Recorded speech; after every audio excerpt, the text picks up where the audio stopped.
На сегодняшний день у нас пока здание готово, каркас.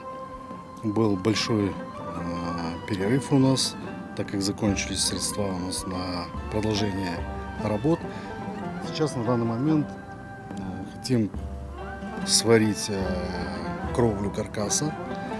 У нас уже почти все готово. Сейчас сварщики сегодня первый день приступили, к обварке.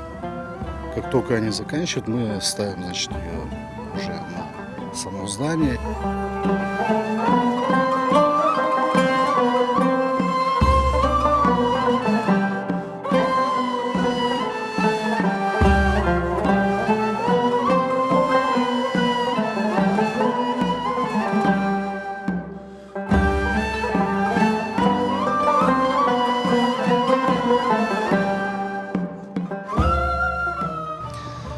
Я призываю всех мусульман участвовать в данных проектах, грандиозных проектах.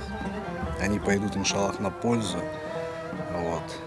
Потому что тот, кто построит мечеть размером с гнездо перепелки, Всевышний Аллах построит дом в раю тому человеку.